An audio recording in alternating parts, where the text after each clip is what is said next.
Commercial snake lakes are some of my favourite venues, especially throughout the winter months. Today I've brought you to the Oaks Lakes near Sesse on the mighty Cedar Lake. Now, temperatures are on the change, so a slightly more refined approach is essential to get the best from it. So join me on the box. I'm going to give you a few tips and tricks that are definitely going to help you put more fish in your net this winter.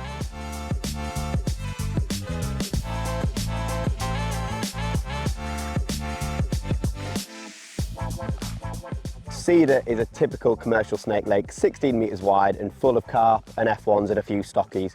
Today I'm going to do two different things to hopefully cover you throughout a session. To start with, I'm going to fish pellets across on the far bank in and around 3 foot of water. Previous experience tells me that's a really good place to start, and I've always got my plummet on my side tray with me to sort of give me the option of going up into shallow water, maybe if I'm getting a lot of liners, or dropping down the slope into deeper water if that's where the fish want to be caught. My second port of call is short with maggots. Now, everyone knows this is a fantastic place to fish, especially during the latter stages of your session. So I'm going to be picking up 15 or 20 maggots throughout the day, throwing them in and trying to build up a swim. I think it's really important with that one not to go on it too soon. Even if you see an odd blow, maybe a fish top, something like that, let it settle, let them fish get confident, and then later on in the session you can drop in there and get a fantastic run of fish. So that's basically what we're going to be doing. I'm going to talk you through it as we go, and I'm itching to get started. So we're going to start on pellets. I think especially when there's a bit of bankside disturbance, maybe you're getting set up, clunking around, them fish are naturally going to push across to the opposite side of the canal. So pellets is an instant bait as well, so that's why I'm going to start on them. Generally maggots take a little bit longer to build up, and I just feel it with pellets you can sprinkle a few in and get a few bites. So I'm going to start on an expander. I think soft hook baits are brilliant during the winter, so nip it on the hook.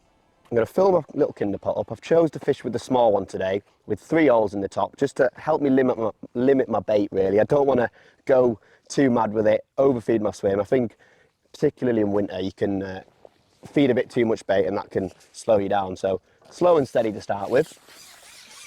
Now I've chose a spot on the far slope today, and don't get me wrong, it's not flat, but I've found a spot where I feel confident that my rig's going to be nice and still on the bottom, keeping it nice and stable, which is really important with pellets. So I'm just going to find my position where I want to fish, line it with my far bank marker, and I've actually got a bit of pole tip on my pole, which is absolutely vital at this time of year. Turn my pot over, and I'm only going to sprinkle in probably 15 or 20 micro pellets. Once I've done that, I'm going to lay my rig back in the slope, because obviously it's not flat like I said. So I'm just going to lay my rig back in over the top of them pellets and just hold it up out of the water just for a few seconds, let my rig straighten up and then drop it down. Now we're fishing, just waiting for some signs. At this time of year, the fish are going to take a little bit longer to respond, but be patient. Don't go too crazy with your bait. Wait for a few signs and you can go from there. Maybe after 2 or 3 minutes, I might sprinkle another 10 micros in and just feel my way into the session. The last thing I want to do is feed too much bait. Once it's in, you can't take it out. So nice and patient. Hopefully we snare one soon. Like I mentioned earlier, a little bit more of a refined approach is really important to get the best from snake lake fishing in particular throughout the winter months. So my rig reflects that, a little bit more toned down. So I've gone for 0.15 end gauge mainline, nice and fine, especially when you're matching it up with an 0.11 hook length. I just find when you're loop to loop connecting your hook length to your mainline, it just sits a little bit nicer. So I don't like to go too light. Sometimes I feel like 0.10 is a little bit too faffy, and if you hook a carp it can be a bit nip and tuck, so I like to stick to 0.11. Again, that's end gauge. Gives me the confidence if I do hook them carp I'm going to get it in. That's down to a 16s F1 pellet, fantastic hooks, a bit more of a thinner gauge to the super LWGs, which I love throughout the summer months. So a 16s F1 pellet's perfect, and when you're fishing an expander it buries nicely in there so the fish can't see a thing. I don't see a need to drop down to an 18 unless it's rock hard. Ooh, we just had an indication. Come back, I've just lifted my pellet off. Don't see a need to scale down too much to an 18. And while I'm back, I'll show you the float. I've gone for a 0.3 F1 wire, and that's got a nice visible 1.5mm hollow bristle. So I've got a couple of back shots next to my float to help me keep my rig nice and still. Shotting wise, dead simple, but really important when I'm fishing soft pellets. I've gone for a sort of tapered strung bulk of number 9 cubes, and I think number 9s are really important, even in the depth of winter. When you're fishing with soft pellets, quite often the bites are dead finicky, so I've just got a nice strung out over about a foot of line, number 9 cubes, gives you a nice positive indication, because sometimes them F1s will literally just lick your pellet. So a number 9 just shows that bite up a little bit more positively on your float. So that's a shotting pattern, that's the float. Nice short hook length. It's a 4-inch hook length, and I think that's really important to keep your last dropper nice and close to your hook so it shows up them, again, them sort of negative indications. So I'm going to put another pellet on, try not to get as giddy this time and strike it off, but it's nice to get an indication first chuck, so hopefully that's a good sign of things to come. I'm going to fill my pot up again. Any pellets I had left in I'm going to shake out, fill that up again, so I've got nice fresh pellets in. One thing that I didn't mention before, which is really important, dip your pot before you go out. Even though you've got micros in, which shouldn't bounce out your pot too easily, you don't want to be scattering bait all over your peg, so nice little routine to get into. Dip your pot before you go out. Just make sure you're not sort of rattling pellets all over your swim. This time of year, you want to try and make the most of it. So any pellets that are scattered all over, it's just going to distract fish from where you want them to be. So get to your spot, sprinkle maybe 15 or 20 pellets out. Again, pick my rig out, lay it into the slope. So I'm dead confident when I'm sat and waiting, my rig's in the right position. Like I said before, lift it up, let everything straighten out, and then drop it down. And I'm just using them 2 number 8 back shots that are around about 5 inches from my float, just to keep my rig still. Obviously today there's no wind, a beautiful wintry day. Hopefully it continues like this for the rest of the year. Just going to sit there nice and patient and wait for an indication. During the winter months, I always start with a sprinkle lid on my pole pot. I feel like that gives me the best chance of catching fish early on in the session. It allows you to sprinkle your pellets in from a bit of a height, make a bit of noise, and I feel like that's what draws fish into your peg. Cut your feed back a little bit, put that sprinkle lid on, make a bit of noise, and it'll help you draw some fish into your peg on them harder days. So I've had a few indications, but I've not managed to hook one yet. So all I'm going to do is turn my pot over and just rattle a few more pellets in. I don't want to feed too many, but I just want a little bit of bait going through the water layers. So probably only tapped in. There we go, and we've got one. I think it's only a skimmer or maybe one of the little new stockies that they've put in here, but it's the first fish of the session. And like I mentioned, just turning that pot over, rattling another 10 or 15 micros in is just enough bait to attract one of these little stockies into the peg. And at the start of your session, that's all you want. You want a few bites, a few fish coming into the peg, and look at that. It's a little stunner to start with. One of the new stocky F1s they've put in here. Beautiful fish, hooked perfectly. We'll slip him into the net and we'll go and try and catch another one. But at the start of your session, all you want is a few bites. So I'm just going to repeat the process, nip another little expander on, and like you can see, that 16's F1 pellet just sits beautifully and just hides nicely in that 4mm pellet. Elastic's a bit dangly, just squeeze them back into the pole tip. And because obviously I dunked my pot and wet my micros, I'm going to tap the old ones out, so I've got a nice fresh pot. Sprinkle a few more in there, don't want too many, we're not feeding loads.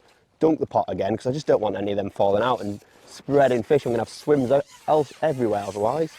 One thing I do want to mention though, obviously I've got that short pole line, so all I'm going to do is stop my pole when I'm shipping out. I'm going to do this a few times throughout the day, probably every time I ship out really. Throw a few maggots just to the left of my pole tip where I'm fishing. And that's hopefully going to be getting primed up for later, where we can get a good run of fish to finish the session. So back to my marker. Just going to line up with my 5-aught marker, hold my pole tape, the end of my fingers, turn my pot, sprinkle my micros in, 15 or 20 micros, lift my pole out and lay it in again. Repeat the process, hopefully start getting a few signs off them F1s. Lift it out, drop it in. Now we wait. I think it's really important to dot your float right down. Today I've made sure at the start of my session, ship out, get it dotted right down. I've got a number 11 cube there just to really set my float nice and low to the water, because a lot of these indications, like I mentioned, will be tiny, especially from tiny little stocky F1s like that. So you don't want to be missing bites. So that's a really important little tip. Get your float dotted down. Now while you're waiting for a bite, it's really important to sit on your hands a little bit. You don't want to be striking at liners. If you foul hook fish at this time of year, it can cause you a lot of problems. So look for a positive indication. Even though your float's dotted right down, you can still tell the difference between that positive bite and a liner. So you're waiting for a fast dink, if you like. Don't want to strike at any sideward movements or anything like that. So wait for a nice positive indication, and all I'm going to do is try and be nice and patient.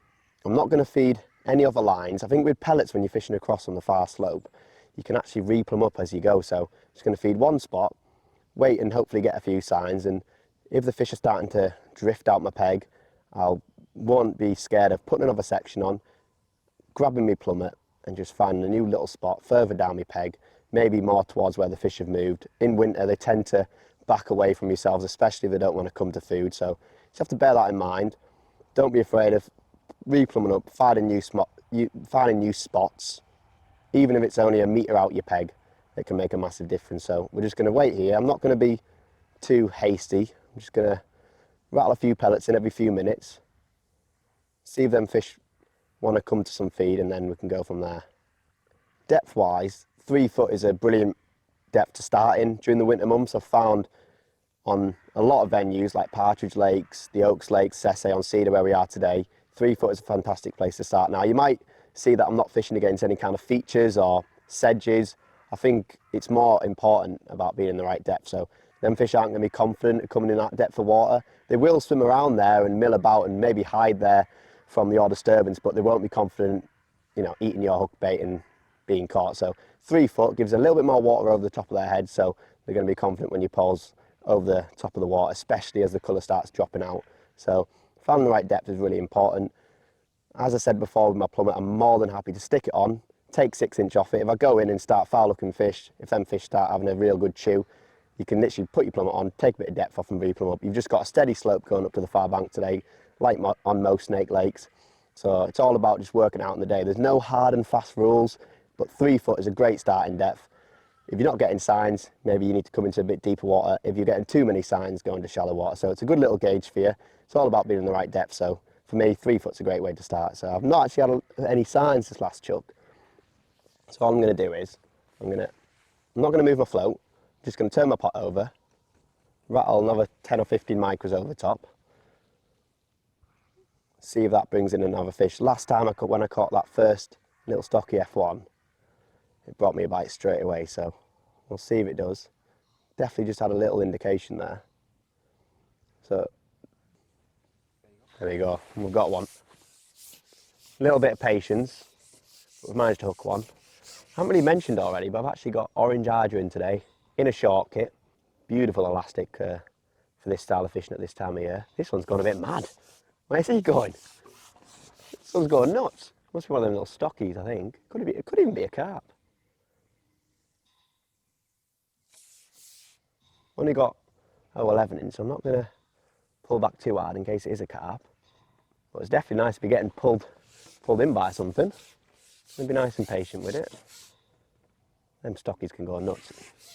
One thing I like to do in the winter months, when I'm playing a fish that might be a little bit more energetic, is just break down at my halfway down the pole really. Just if that fish takes off, I know I've got soft elastic in, but also a light hook clem, so I like to break down, give myself that option of putting it on. But there we go, we got him.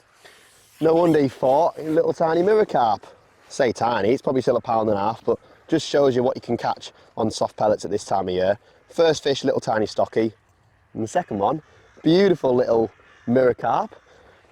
We'll unhook him and slip him back, but just shows you how good a dead negative, simple pellet approach is throughout the winter months. Bit of patience, don't feed too many times. You know, I know I've only fed probably about 4 times to catch that fish, literally that many pellets, and I'm pretty confident that fish will have eaten all them. So gonna get back in, get another one hopefully, and then we'll talk you through if anything changes as we're going. Expander pellets are one of my favourite hook baits this time of year, but you've got to prep them correctly to get the best from them. So this is how I do them. Literally get a plastic bag from Sainsbury's, little tiny food bag, stick your pellets in, not too many, you need 100, or if you're lucky you need 100. Fill it with the same amount of water, so it's equal pellets and water. Take all the air out, tie it down in a knot and chuck it in the fridge overnight. Then in the morning you'll come to it and you'll have perfect pellets every time. When you hook them, stick them in the water, give them a little squeeze, and it'll just sort of counterbalance the weight of your hook and they'll sink beautifully. So that's how I do my expanders. If you don't get any bites or if you stop getting signs, because it's really important to know where to go from here. And in winter, you can't be afraid of going distance really. If I maybe catch 1 or 2 more fish here, or maybe I don't get any more bites at all, I'll just stick my 16 metre section in the back of this pole, or maybe this 14.5 metre dolly butt will be long enough. Put my plummet on and start a new swim. Maybe 2 or 3 metres to the left or right, wherever I think the fish are. So it's really important to look out for topping fish. Keep your eyes open when you're playing fish, or maybe you'll hear one jump and catch out the corner of your eye, just like that in the background. That tells me that the fish are either that way or that way of my peg really. So if I'm seeing more fish topping to my right, I'll just plumb up a rig that way.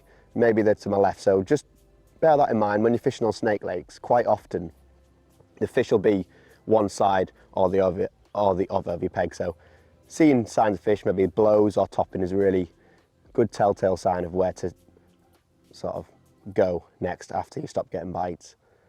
No signs just of yet, but I'm not going to be too hasty about feeding. I'd want to just be a little bit patient. And there we go, we got one. So didn't need to feed that time. Feels like maybe another little carp. Could be a stocky. That orange hydro works beautiful at this time of year. I think it's a little stocky. Works nicely with that 011. You know you're not going to get broke. Be nice and patient, no need to rush him. If he wants to go, let him go. Lovely this style of fishing. Absolutely adore snake lake fishing in the winter months. Yeah, there we are. Beautiful. It's actually not a bad one. Probably around about £1. But these are your staple diet for catching on snake lakes throughout the winter. Feels like a block of ice. Water's temperature's definitely dropped, and look at that. Nailed right in the top lip. An absolute stunner. Just shows being patient with your feeding. Dead negative. I probably fed 15 micro pellets, which is not a lot of bait at all, but that's all you need to attract one of these into your peg and catch them. So we'll slip them back. During the winter months, scaling down is so important. For me, I like to drop down my hook lengths, hooks and elastic, because I think it all works together. So it's really important to scale down because the water clarity's dropped out. Them fish are a little bit more cagey. So if you can drop down your elastics, your hooks and your lines, you'll definitely get more bites during the winter months. Now, I just had a couple of signs on my float there, and I think it's really important to concentrate at this style of fishing really, because it can, by reading your float, you can know what fish have come in your peg. So there we go, we've got one. If you sort of not getting any signs whatsoever, you can know that the bait that you fed probably hasn't been eaten, so it tells you just to hold off on the feeding a little bit. If you are getting loads of signs and you're confident fish are coming in your peg, you can feed a little bit more regular. So a little tip. Another little stocky F1 this one, but it's a fish all the same, and it's nice just to get bites at this time of year. Yeah, little stunner to end this little section on, but look at that. Pristine Cedar Lake F1, probably about 10 ounces. Maybe that's a bit much, maybe 8 ounces, but he's a little stunner all the same. We'll put him back, and then hopefully we're going to drop down on that maggot line now and snare a few great big F1s to finish.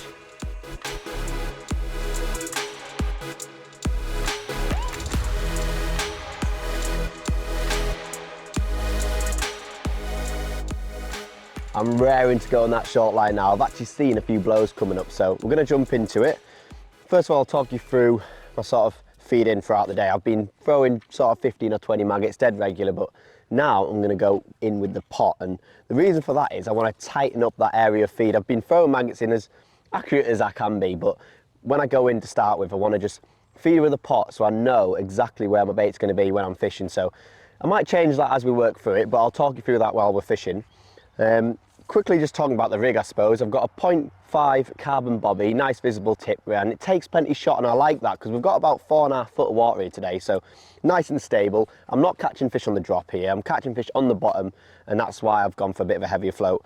Literally got a bulk of number 8 cubes, around 12 inches from my hook, a number 10 dropper, so it's a little bit more refined, and then I've got a 5-inch hook length, 011, and a 16 F1 pellet. Nice and light, still a similar setup to before, but I've gone for a 5-inch hook length this time, just to give me a little bit more of a fall. I don't need that last shot as near the hook as I do when I'm fishing with pellets, because I think them maggots just get sucked in a little bit more. So get me bait on. Just going to fish 2 red maggots through the fin. Hold my top kit like so. Probably put around about 15 or 20 maggots in. Nothing mad, you don't need to feed loads. I'm not going to dip my maggots because I feel like I can trust myself to get out to where I'm fishing without spilling them. Got a medium group tinder pot on, and all I'm going to do is get out to where I'm fishing, flick my rig past. Got my pole right on the edge of my elbow here, so I don't need any pole tape because I can just feel it on the edge of my elbow.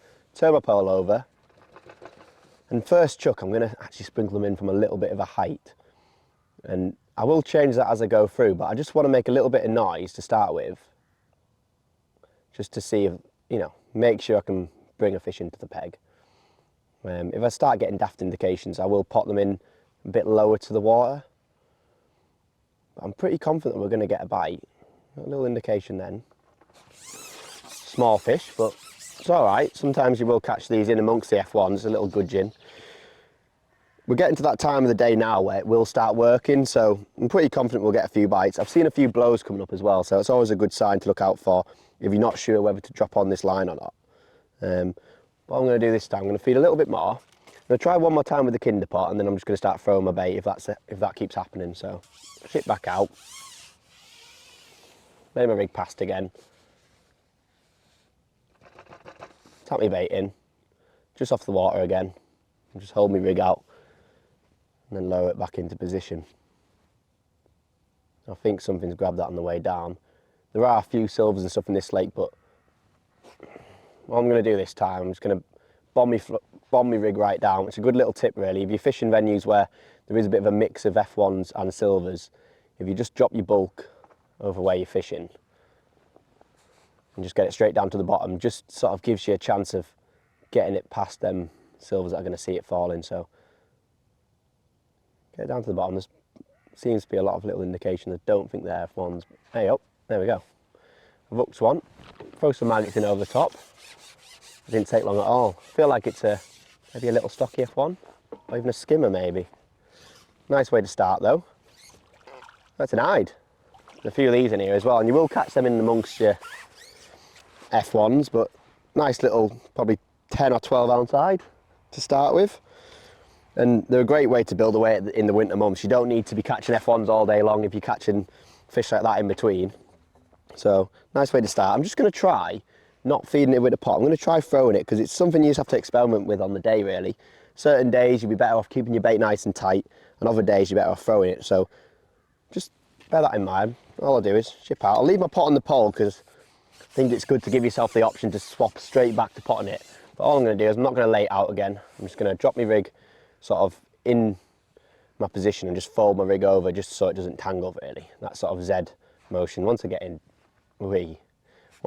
position, put my rig back in. Throw some maggots, just sort of this side and on my float really, the best you can. It's around about a foot, isn't it? A foot square. It's about as accurate you could be unless your name's Andy Bennett. While we're just waiting for a bite, I'm going to talk you through, just throw some maggots in first, we just shipped out. I'm going to talk you through why I've chosen to fish in this specific spot. Essentially, it's more about distance than the sort of depth of water. I'm not fishing on a slope here. The slope on Cedar Lake is virtually non-existent. It kind of drops off at around a top kit and one out, and then levels out and is flat until you come up on that far shelf. So for me, especially during the winter months when it's a bit cooler, I'd rather err on the side of caution, go a little bit further and hope, give myself confidence that the fish are going to come in the peg. If, for example, I go in, and especially towards the end of the session, when them fish are getting more confident and they're happy coming in your peg, that's maybe a little hide or something, and then fish are happy coming in your peg, they might start coming off the bottom. And I've got the option of just putting my plummet on, coming back a little bit closer to myself, another hide, and then that'll just keep them fish more onto the bottom where they're easy to catch. But to start with, I'd rather go a little bit further out, get a few bites, which is all we want really. And there's another little hide. It's going everywhere. I think we'll get a few of these to start with while we wait for some F1s to come in. Not complaining, love catching these, they're beautiful fish. A good little tip for you when fishing maggots, especially on lakes like this, Cedar, where there's a few roach and skimmers kicking about, is don't be afraid of upping your hook bait size. So for me today, I fished 3 maggots, which isn't unusual to be honest. I like to start on 2 maggots because I feel like that's a go-to sort of hook bait choice for F1s, but a good little tip for you, make sure you hook them through the fin end so you've got maximum hook point showing. So don't be afraid of fishing a bigger hook bait. Quite often it can pick you out a big F1 when there's a lot of silvers kicking about too. So as you can probably see, the light's dropping now, but this is prime time to catching this maggot short line. Then bigger, sort of more wary F1s start coming in and having a chew. So I'll run you through a few little key points on this line. There we go. We've got one. Hopefully this might be the one to finish on. Doesn't feel like a massive one. Always chuck a few in when you hook one. It's all about just priming it up throughout the day. Oh, it's only an hide. We're going to have to catch another one. We can't finish on an hide. A few final points though on this line while we go and try and catch another one. We'll chuck him back. First of all is priming it up. It's so important to feed this line throughout the day. So don't be dropping on it too soon. Spend a bit of time while you're fishing your other lines, like your pellets across, like we've been doing today. And just every time you ship out, throw sort of 15 or 20 maggots in twice, just to create a bit of noise. you know, let it settle. There's no need to jump on it too soon. Otherwise, you'll end up catching the first fish that comes into your peg, and you don't want to do that. So that's the first point, really. Prime it up. Second point is accuracy, really. I always find it really important to tighten up my feed area with a kinder pot. While I've been throwing my maggots, I'm not too concerned about where they're landing, as long as they're in around about 1.5 foot, 18-inch area. Then when I drop in on it, I'll stick a kinder pot on and tighten up where I'm fishing. Another key point really is having the right rig, and I've ran through this already, but having that nice lighter and slightly longer hook length than your pellets, just to give you a little bit more of a slow fall. Some days, just as you're lowering your that's a funny word, lowering your hook bait in, you can catch the eye of an F1. So a little bit more of a longer hook length, smaller dropper, number 10, just adds a little bit of finesse to your rig and goes back to that point of, you know, tweaking and toning things down a little bit. Going into winter is really important. It's dead simple, there's nothing too complicated about it, but if you prime it up correctly and drop in on it at the right time of the match, when you know you're going to give yourself the best chance of catching some of these F1s, and some days you can have an absolutely fantastic finish. And there you go. Got on to finish. All I'm going to do is, it feels like a slightly better fish as well. Perfect time of year. Throw a few maggots in over the top, prime it up for your next bite, ship it out. That orange eye works absolutely beautiful on this. And there we go. Beautiful way to finish the day. We've had a fantastic day today on the Cedar Lake at the Oaks. Hopefully you've enjoyed them few tips. If you keep it simple at this time of the year, there's loads of bites to be had on commercial snake lakes, so follow them tips and you'll be having plenty of F1s like this during the winter months. Let's slip her back.